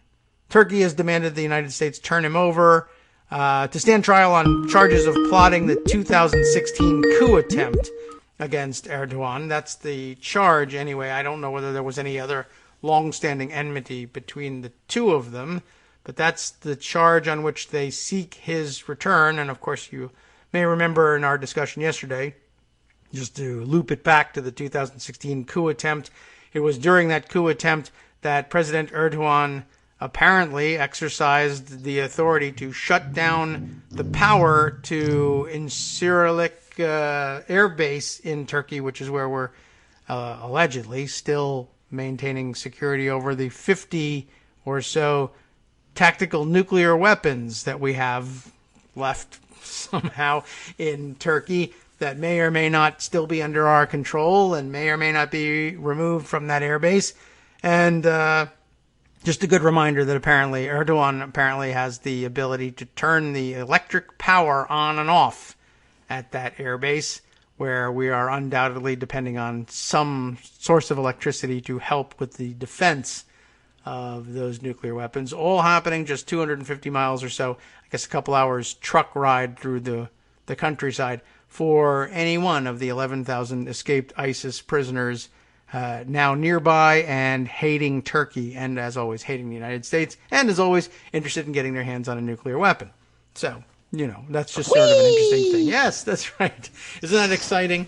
All right, Joan, how you doing? You feeling a little nervous about loose nukes in the middle of the new Saigon?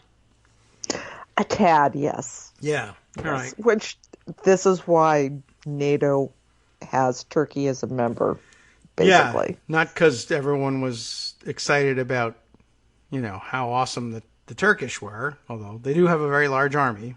But it was best keeping to keep Turkey them on NATO's side and keeping those bases has been pretty important. Right. So, and now they're not, and we don't know whether we control those nuclear weapons or not. Yeah. Okay. But don't worry, Rick Perry is on the case. Oh, Lord. It's his job.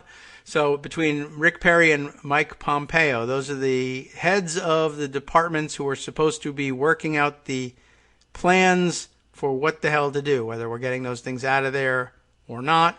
It's up to them, and they're the ones that are going to execute it. And at least one of them has been on Dancing with the Stars, so there's a pretty good shot we can get this right. I don't know what the hell.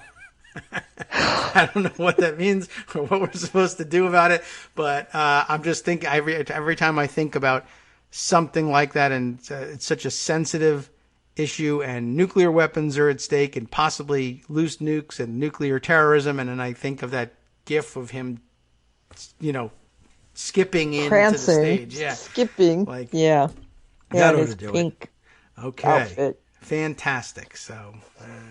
Oh. Anyways, so what's new? I saw you sent me an article here on your way in the door.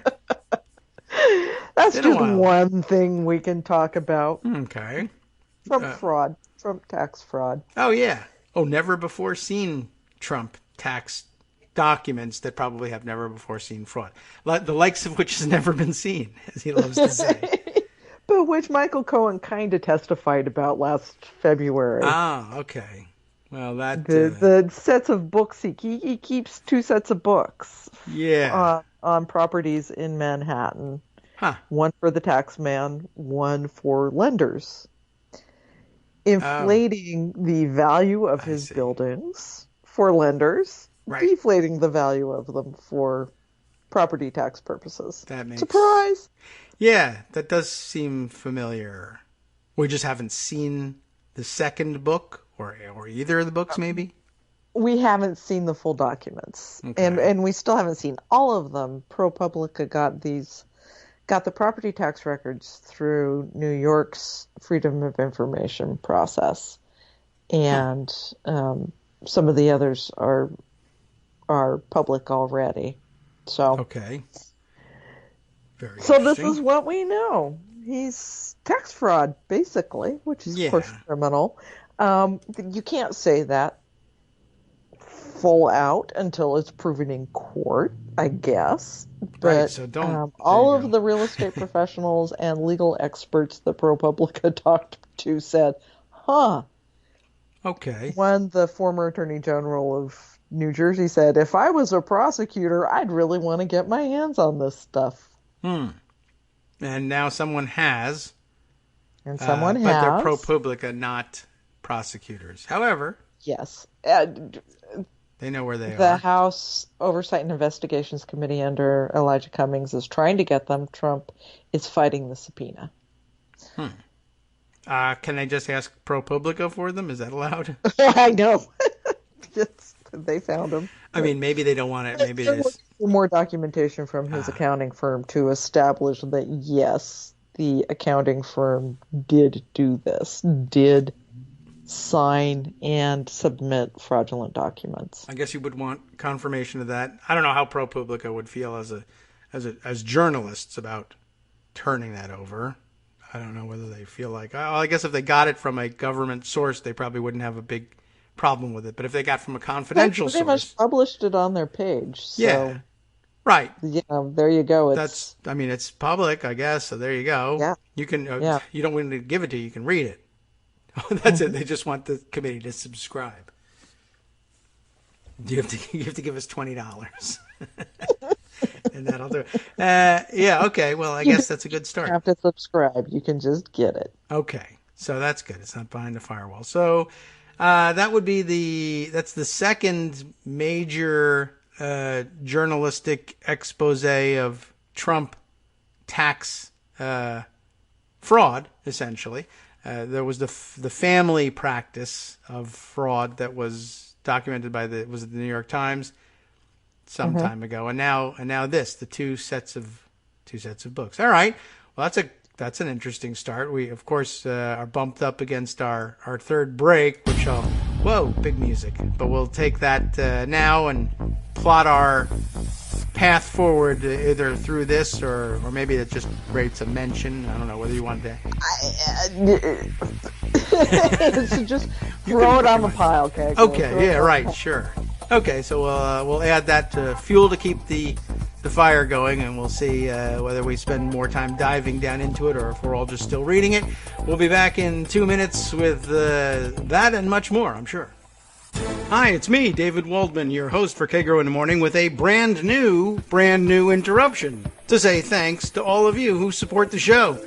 Remember when I told you that our average monthly donation was about $7, for which you were getting 2 great hours of news and entertainment 5 days a week, and how that came out to about 70 cents an hour? That's a pretty good deal, except it's wrong. The math actually works out closer to 17 cents an hour. It is hard to beat a deal like that, and even harder to send your kids to college on.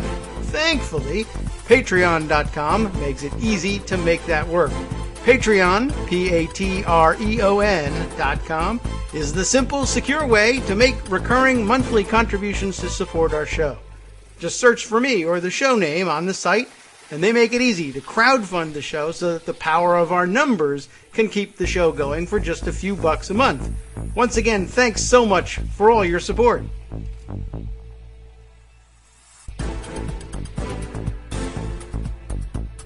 Welcome back now to the Kagro in the Morning Show here on Netroots Radio, unless you were already here throughout the break. I don't know what's going on, but no penalty for naughty words. And as has been pointed out, that was originally our policy, given that we had some, we did initially have some arrangements to simulcast the show on regular, as they say, terrestrial radio. Now in the age of satellite radio, they have to talk about terrestrial radio, and they're the ones who have FEC regulation, not FEC, but FCC regulation to worry about, and on their behalf, we obeyed those rules. And then I thought, oh, well, if we ever have such a deal again, we wouldn't want that back in the tapes if we ever ran reruns. But others have said, there's really no reason to worry about that. And you are a podcast. You should take advantage of the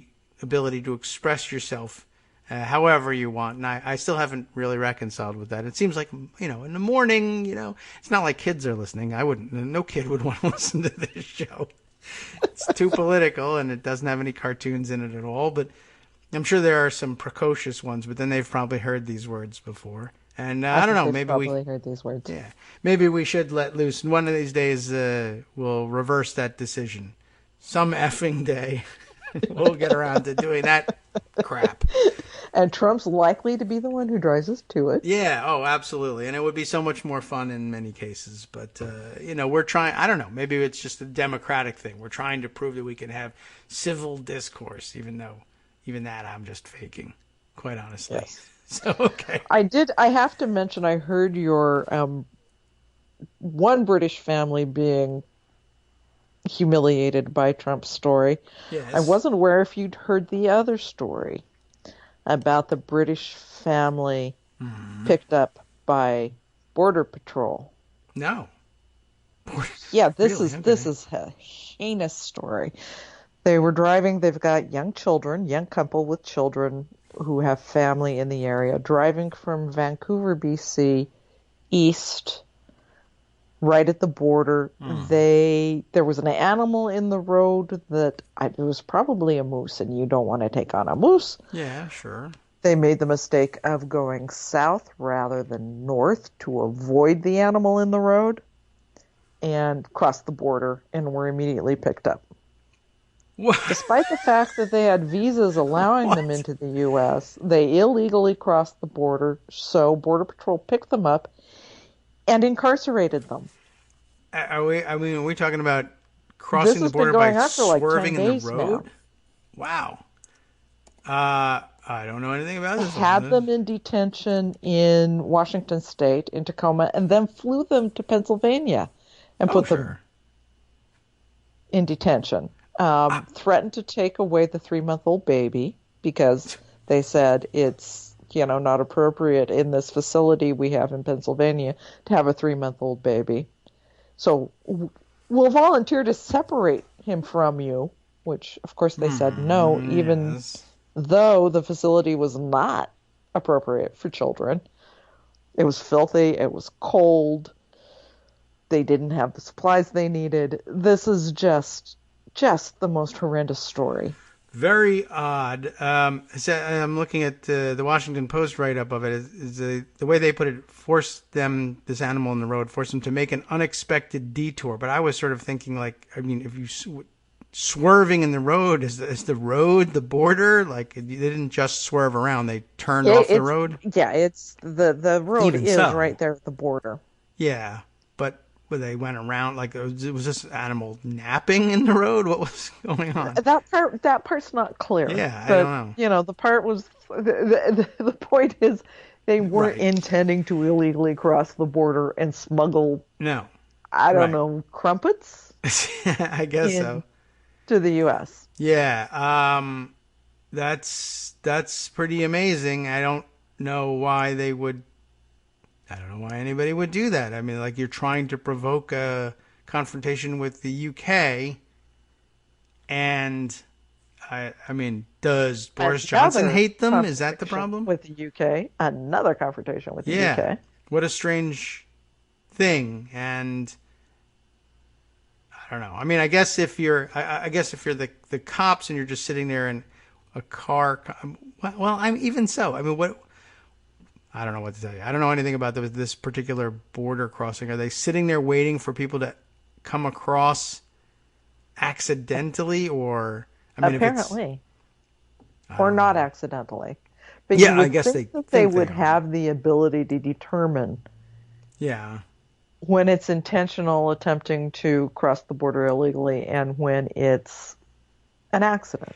yes, and also I And guess have if you some leniency in Yeah. saying, okay, I understand. Go back. Just go back and You- go on your way yeah. with your very young children. And they had visas that you say that allowed them into the U.S. So then, what is it? They Didn't crossed properly in a go weird through way. a border crossing. They didn't go through a designated Yeah, border crossing to but present their documents. Again, I guess all right. So here, I guess I'm an advocate for the wall. We should build a wall at Canada so that this can't be done accidentally. If you're that much of a stickler for for crossing points, then don't make it possible to mistakenly wander across the border. I guess. Yeah. But Although it's a very long border. yes, it is, but that never stopped him before. I'm sure we could magically build a wall for $10, $15. Yeah. Paint it black. Moat, alligators. Oh, they wouldn't do well at the northern border. Alligators and snakes. What do we got? Wolverines. Moose. Fill it with wolverines and moose, Yeah. I guess. Well, that's bizarre, and it's as though the Border Patrol people were intentionally looking to create bad press for themselves. I mean, this would have been the easiest thing in the world to do. The only thing I can think of is that they would have said, well, if we just let these white British folks go, then there would Well, be... we don't know that they're white British folks. I guess that's true. Well, yeah, a lot of British people are, as it turns out. What's the... We don't know the ethnicity. Yeah, of the I tribe. guess not. So, What are the names? I mean, they're not Muslim British, are they? I mean, that would be even worse for them. Connors. All right, so I mean, it could be anybody. chances are Could pretty be good. Muslim Yeah. Connors, I guess. You never know. You got no idea. But okay, well, at any rate, yeah. Even so, clearly with British passports and visas that allow them into the United States, you would think that they didn't. They didn't opt to do things the smart way. And then Pennsylvania, that seems like an odd place to bring Well, them. to send them from Yes. Tacoma, they'd pick them up in Washington State, Right. have them at a facility there, sent them to Tacoma, and then from Tacoma to Pennsylvania. Right. And so they sent them to a place that was, as you said, inappropriate for them to be with their 3-month-old son. So, you can't even think of a reason like, well, yeah, we arrested them in Tacoma, or arrested them and sent them to Tacoma, and then we sent them to Pennsylvania because it was the proper place for them. No, it was across the country and the improper place. Oh, well, in that case, you should absolutely do it.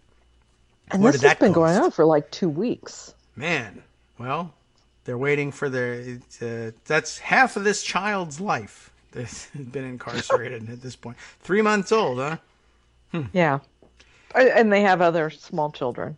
Oh, okay. So there's a whole slew of them. Whatever. It's 5. It could just be a slew. horrendous. That's awful. It is for a number of reasons. But just more dumb stuff. Oh, I hadn't heard that one.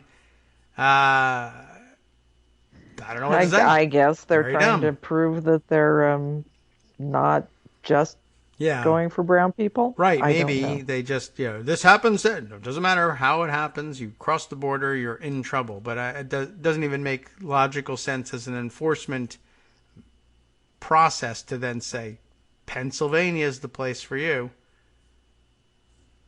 I don't know why they thought that. It's also a very weird thing. Like, for all the fervor for deportation, why not get them out? Why are we now incurring the expense of incarcerating them? Yeah. Oh, I'm There's nothing. misspoke on the visas. Oh. They had applied for visa waivers last year. I see. And didn't get them, which is why. Well, all right. That's a thing. Yeah. But, man. And they had a lot of... It's not good. They were...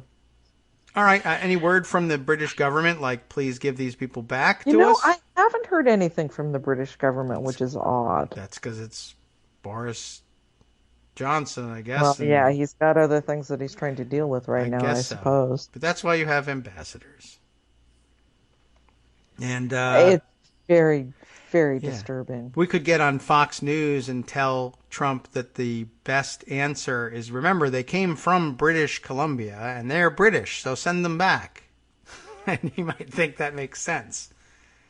And I don't know. Maybe this is in retribution for burning down the White House. Now, I guess so. That was a big deal for Trump, and he's very angry with the British people. Okay. And where did they come from when they came to burn down the White House? A lot of those forces came from Canada, so we have a beef. Trump never forgets. Wow. That's weird. But didn't expect to be there. They're impeaching Trump. That's news. Have you heard about that? Trump's being impeached. Hey, Yes. how about that? Yeah. I mean... And it sounds like people are kind of, at this point, falling over themselves to come testify. We have a return engagement with Volker. Okay. It's interesting. Former Ambassador Kurt Volker. Yes. Showed up today, surprisingly. We didn't know he was going to be there, but boop, there he was. Huh. So that's interesting. Some people are defying subpoenas. At this point, we have Pence and Giuliani are the latest to say they're just simply not going to show up. Other people are showing up even without subpoenas. Esper at Department of Defense. Yes. Right. Okay. Thank you. Which is not comforting. No. You kind of hope that the Pentagon would say, okay, we should probably comply with the Constitution. Civilian rule, Yeah, well, etc. we should probably recognize Congress's authority over us, as they're the ones who give us the money. Yeah. Well, I mean, certainly any of the rest of them could have said that too. Giuliani, I guess, isn't getting any government money, so he doesn't care. But even Pence, all of his money is government money. But I think his answer was obvious. He's just going to do whatever the president tells him to do. But which is go to Turkey and placate Erdogan. Right. Yeah. Whether or not Erdogan's willing to meet with him, we don't know for sure yet. Yeah. He says we've heard mixed things on that. Oh, there's a possibility they may meet. I don't know. Okay. Well, a lot of call for, because of the various appearances and then the latest subpoenas being defied, lots of calls for contempt charges. And in fact, I'm very pleased how many people remember inherent contempt or just learned about it or whatever it is. But I feel like we did a lot of groundwork in years ago in trying to convince people that was a thing. And people didn't always believe it, just like changing the filibuster rules, but eventually it caught on, and now all the journalists know that it's real, and so there's a debate on about whether or not Giuliani would be an appropriate target for that. I think he would, personally. Yeah? Personally, I say lock him up. But, yes, right. He's very into that. Yeah, but I because guess I think he might be kind of a flight risk. Yes. Oh, absolutely. Well, wasn't he? Is he still planning on going to Vienna? I don't think anybody has stopped him, but maybe it's not as exciting. I don't think he's stopped from going to Vienna, but his buddies aren't there because they're in jail. So are they? I mean, I know they got arrested, but I did see questions raised. Have they been released? They did. I thought they were given $1 million bond each initially. And Bill in Portland has been I think it'll turn out to be very prescient. Has been asking every day. So has anybody seen them? Did they post bond? Are they gone? Do we know where they are now? Did they go? I have not heard. Yeah, that's right. Very good question, anyway. Bill. Yeah, maybe they got on a Russian plane and that was that. They're gone. I don't know. I haven't seen them. Rudy may yet turn up in Vienna or anywhere else. Says he'll defy the subpoena for whatever that's worth, and I don't know. I don't even know if he understands exactly what's going on. I think his statement was, "Well, if they enforce it, we'll see what happens." Yeah, I don't think Rudy's a very good lawyer. He may be out of practice, and he's got a bad case too. Yeah, so, you have to wonder about all of his prosecutions in New York. Yeah. I mean, he may have been sharper back then, it's possible. Or it may just have been, the courts may just have been very sympathetic with the idea of taking on the defendants. You imagine that the people he targeted were probably very unpopular. Yes. And, may have gotten away with a few things there. But I think he probably did. Yeah, I would take a look back at those, but you know how we are about looking backwards. Yes, I won't. I don't mean to make you mad. Don't hang up. That's just making me old. Which I appreciated Julian Castro last night. Did you watch any of the debate? No, I was glad that you had to. I mean, I figured I could rely on you for that. There was one good moment, the very stupid Anderson Cooper question about Ellen and W. Because, you can't talk climate change, you can't talk immigration, but we can talk about Ellen going to a baseball game with W. Leading into what they use for closing statements, rather. Who is your most surprising friend? And Castro made a very nice point that, yes, as Ellen said, kindness is important, but so is accountability. And I understand the controversy here because, while we can be kind to people, we also have to hold them accountable for their actions. Yes. Yeah. Okay, that's a good answer. I mean, I do not love the issue, certainly. And, there were certainly better questions to ask. And there were much better questions to ask. I mean, we finally did get around to talking about abortion and talking about the Supreme Court. Okay. That's nice. Which, thank you, but a lot of the debate was pretty stupid. It sounds like everybody was mostly dissatisfied with it. There's still too many people on the stage, and people don't get to talk for very long. Some of the people who were on the stage, it's ridiculous to have there. And we still had 20 minutes of a healthcare debate that wasn't a healthcare debate. It was whether or not Elizabeth Warren was going to say taxes. I see. Yeah. Well, and it would be really nice if they could find some other nuance within that question to talk about the issues of healthcare costs, like prescription drug costs or surprise medical billing or increasing deductibles. All of these things, the costs that employers have to take on to provide employer-based insurance. There's so many issues in healthcare reform that it would be nice for them to, educate and explain a little bit, which is difficult, I understand, for CNN and other outlet moderators who don't want to have to do that kind of homework, but it's kind of their job. Yeah, well, they have to do it doesn't have to be homework. It could be the lecture part of the class, but then it's difficult to moderate that debate and to allow Elizabeth Warren to hold forth for half an hour explaining the nuances while other people want to speak as well. It's a bad setting for it, but yeah, that's why the rest of the news division could be doing that education elsewhere. So we would know what we're talking about. It would be that there are ways to get at it that aren't, are you going to raise taxes or not? And Pete Buttigieg, do you want to attack Elizabeth Warren now for not saying taxes? I guess. I mean, that's the issue. It was giving every other opponent a chance to beat up on Elizabeth Warren, which was what the night was about. Which, it's a debate. That back and forth is important, but the way CNN always approaches it is pitting one candidate against the other. Yeah, that is true, and which is not necessarily that helpful for people who want to hear what these guys actually think on policy. Yeah, and we didn't get a lot of that from many of them. Well, yeah, we got unity from Buttigieg. Oh. Unity with everybody but fellow Democrats on the stage.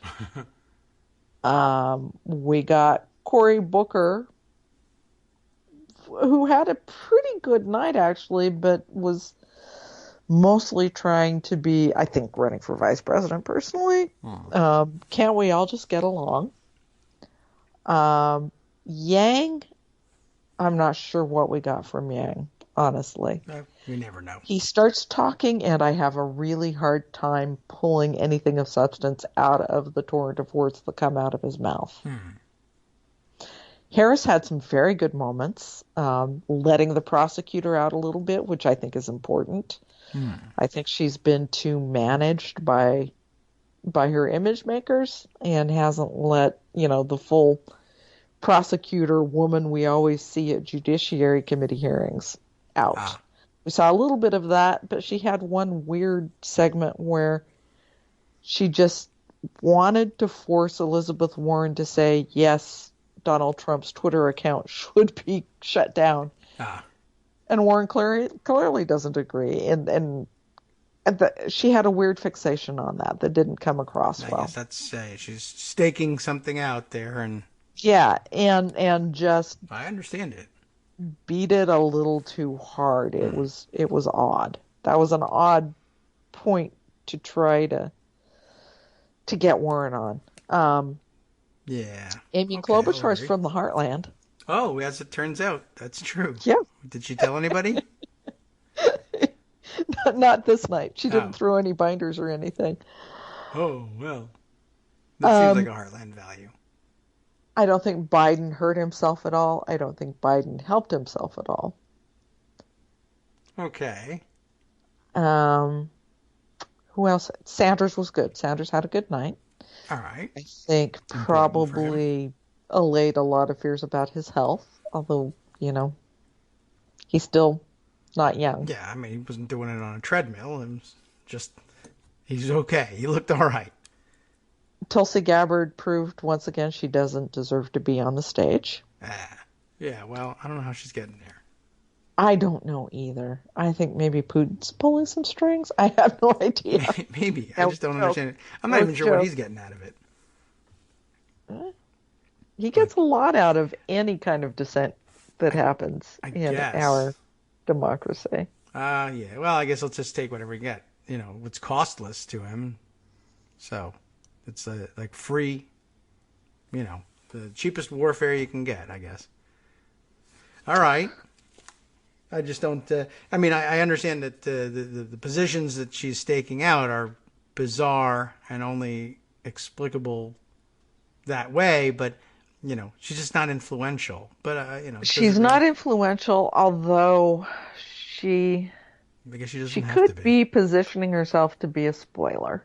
I don't know if she has enough heft to actually do that.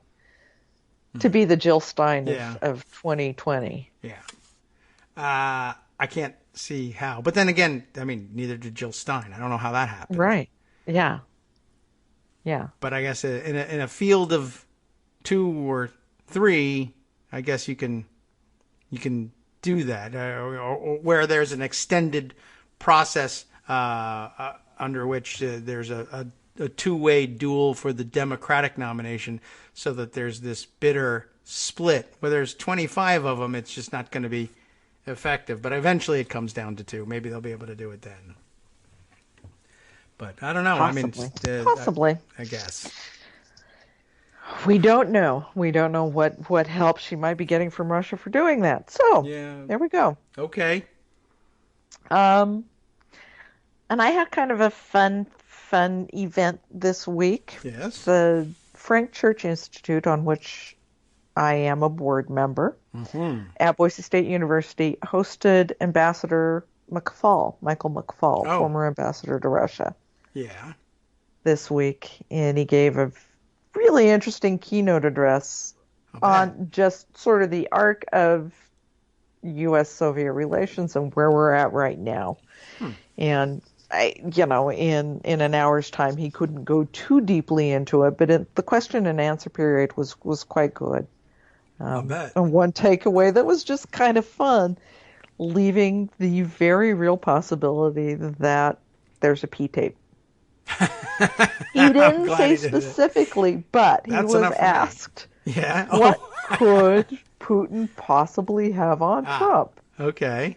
So he went into a long description of how, in fact, they were there in Moscow during that infamous Miss Universe pageant time. That'd be the time. And he discussed the lengths that they had to go to within the Moscow Ritz-Carlton to avoid being surveilled. He said they built basically a metal cone of silence. A big metal box with very thick metal walls that had its own power supply. And anytime they had to talk to Obama, they all squeezed into this box. One of his happy memories was David Axelrod continuing to hit his head on the door going in because he's so tall. McFaul's short. Note for next time, right? Larger door. But the takeaway for him was what happens in the Moscow Ritz-Carlton does not stay in the Moscow Ritz-Carlton. And that's what he had to say on whether or not there's comeuppance against Donald Trump. Yeah, I mean, it might not be P, but it could be anything else. I mean, you stay there, you're on film. So Trump is a weirdo, and he probably did something. The takeaway is that there's very likely something that happened. Yeah. And I would guess if that there is, then definitely Putin has it. Okay, not at all a problem for the President of the United States. Although at this point it's unclear that Putin has to have something on Trump. Trump just wants Putin to like him. Yeah. He wants to be part of Putin's team. He wants to be somebody that Putin respects, likes. Yes. And that's Putin and all of the other could be autocrats. All that he needs out of it. I mean, on the other hand, Putin is an enormously wealthy person. It's not legitimate wealth, but he controls an awful lot of money, and that's a good reason for somebody who's, not averse to corrupt relationships to want to be close to him. He could get a giant payoff, or it could just be, look at me and world leaders. I'm close to, and I guess probably everybody thinks that the relationship is reciprocal just because it exists, but it's clearly not. And I don't know. All right, so for whatever reason, he really seems interested in people thinking that they are friends, and not just rhetorically. He refers to these people as friends. I saw that in the reporting on Giuliani's pushing on Turkish issues, that Trump, too, always referring to Erdogan as his friend, which for other people I think of as rhetorical. Is his friend. Yeah, for him I really think he thinks so. His friend. He's a weird guy, and he picks bad friends. But all right. Well, we'll wrap up for today. I'm glad we got to talk to you. It's been a while, and thanks for coming by. We got a lot to watch. Yeah, and it must have been a great experience at the Frank Church Institute. You're on the board. That's not corrupt, right? Just because you're on a board doesn't mean you're corrupt. Not corrupt at all. Okay. I give them money. Excellent. I don't get any back. See? Sometimes those board things work the other way. You give them money. Sometimes. Not them giving you money. But okay. We'll have a lot to watch and lots of witnesses showing up in Congress and gumming up the works so that we're not able to send Mitch McConnell things to do nothing with. We'll have to follow that. Judges. Lots of judges today. Yes, many more coming. Only gets worse from here. Thanks, Joan. From Daily Kos Radio Bye. on networksradio.com. You have been listening to the Kagro in the Morning Show with David Waldman. Stay tuned now for Justice Putnam with West Coast Cookbook and Speakeasy coming up next. We'll see what we have missed here on the show, and he'll try and round some of those things up. Let's see, what do we got here? Oh yeah, the British vacationers are a part of his show too, so stay tuned for hopefully some more details about that one. Love to unravel that one. Thanks again to Joan. We'll see you tomorrow.